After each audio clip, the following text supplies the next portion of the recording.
Chers frères, chères sœurs, je reviens de loin, de très loin. J'ai été contaminé par le coronavirus. Et pendant près de 2 mois, je suis resté immobilisé par cette maladie. Coupé de tout le monde et de toutes les activités. L'expérience a été rude, très rude. Mais le Seigneur Jésus, le Dieu qui guérit, est resté à mes côtés. Et il m'a littéralement sorti des griffes de la mort. Frères et sœurs, cette maladie existe vraiment. Et elle peut tuer. Elle est vicieuse et scélérate. Mais on peut la vaincre. Et moi, je l'ai vaincue. Elle s'est présentée à moi comme une hydre à 3 têtes. La première tête attaque l'appareil respiratoire. Depuis le nez, les voies nasales, la gorge, les bronches et les poumons.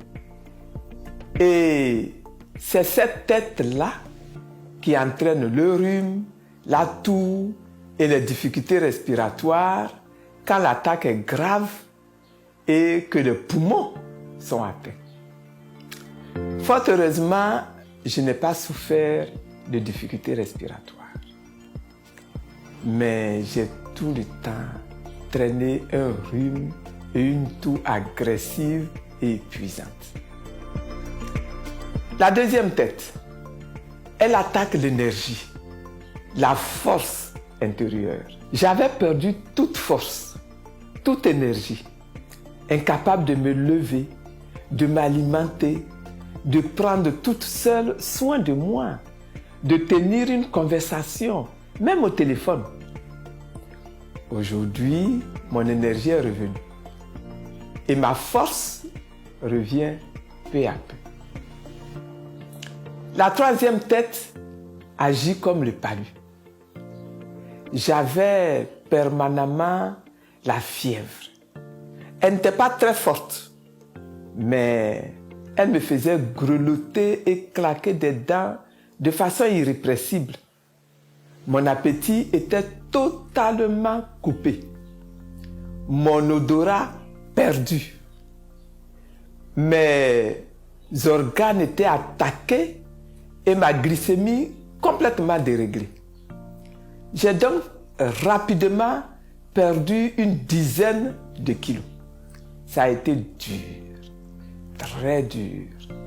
Je rends vraiment grâce à Dieu. Je remercie mes médecins qui m'ont visité avec beaucoup de dévouement et d'amour. Ils m'ont trouvé une infirmière pour m'assister à domicile. Je bénis Dieu pour la vie de cette dame.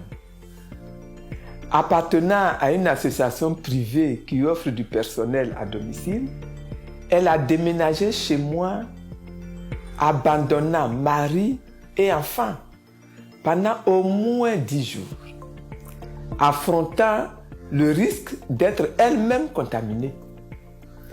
Elle a contribué à me sauver la vie.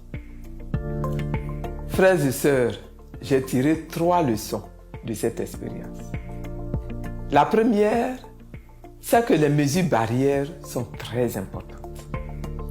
Porter le masque, respecter la distanciation, se laver régulièrement les mains peut vous empêcher d'être contaminé. Je me suis efforcé à les respecter et à les faire respecter par mes visiteurs.